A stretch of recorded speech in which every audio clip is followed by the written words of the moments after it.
So we're going to start off around mentoring and coaching, which Michelle and I feel very passionate about, and we know the panel do as well. I've had a coach and a mentor, and it's been amazing, and I know Michelle has as well. I started mentoring someone just 2 weeks ago, which is like, yeah, it's amazing to be able to help shape someone's career with your insights. Not all of them, but the most important things. So yeah. And it's really interesting. They can help you with anything from sort of, if you want to climb the career ladder, if you want to sort of change in direction, or actually just a different perspective on something. And I've had both a male and a female mentor, and actually their views are very different.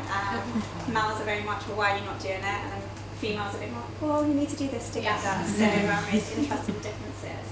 And Annette's currently taking part in the Fast Forward 15 programme, which is a years-long programme of mentoring, of empowering women, inspiring them. So Annette, why did you apply? So I basically applied twice. So the first time I applied, I managed to make it through to the interview stage. You've got a paper sift phase, then you get interviewed, and then you go through to the next phase. But I found out 4 days before my interview that I was pregnant.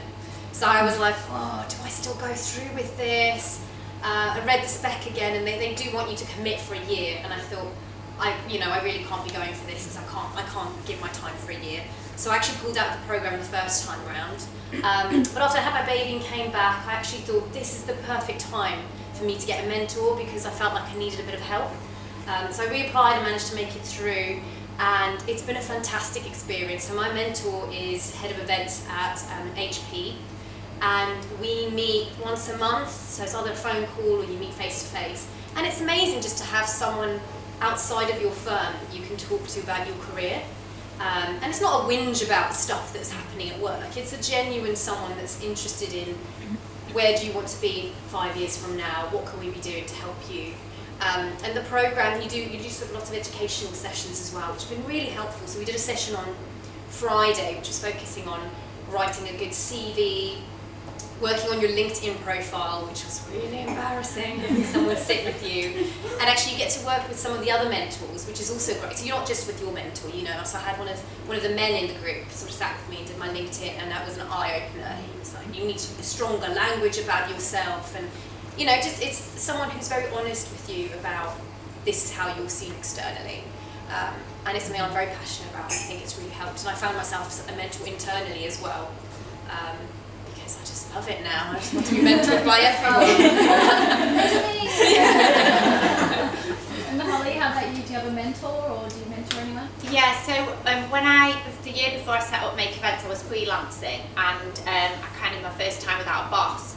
So I've always been into reading, self-development books, brainwashing, as Alex calls it. So in my year as a freelancer, I probably was only earning about 18 grand. This is going back about 7 years ago. And I found a mentor. It wasn't event specific, it was a business mentor, and it was £80 an hour, which sounds ridiculous when you're on that kind of money, but for me, I know my strategies to be my best, so I'm not good at any kind of like exams or any kind of problem. So I had him, and he was amazing and helped me to set up the business.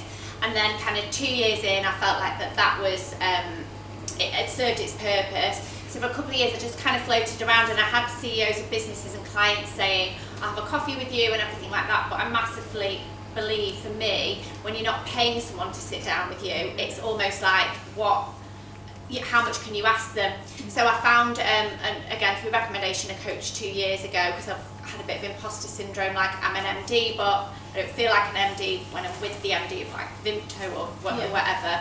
So I've been with him 2 years, and it is expensive, but for me, I can't talk to the team because I need to lead them. So it just gives me that outlet. So I would, and then I also do things like, if anyone listens to Tony Robbins, I'm a massive Tony Robbins fan. Went to UPW last year, that was amazing. So yeah, I just think he's like your mentor. Yeah, my virtual mentor. Yeah, I just think you just keep, and if there's a subject that you feel like we can't, there is so many books and podcasts and everything out there, so you can do it on a shoestring, but I definitely think everyone should be investing in themselves. Yeah, definitely. Yeah, it's interesting that you mentioned about the imposter syndrome. I mean, I don't know how many people in this room, everyone literally every day. Every day I'm like, should I be doing this? No, you can do it. Yeah. Coaching massively helped me with that. Yeah, definitely. Yeah. Because what about yourself? What do you think the benefits are? Oh, so much. I mean, I've always had a mentor. I haven't had to pay for mine. But my first job with Orient Express, my boss has just, the relationships just naturally and organically she became my mentor, and it's really nice to just have someone who you completely trust and you can be completely open with, and can be your cheerleader when you're afraid to take the leap, or when you're thinking, oh, like, can I do this? Or she also brings me back to reality when, my heads are in the clouds, come on, this is an amazing opportunity. Yeah. So yeah, it's really nice to have that support system out there.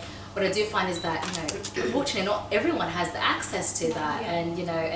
And so it's really nice that in our industry to kind of, put that to the table and, provide those people who are entering the industry that guidance.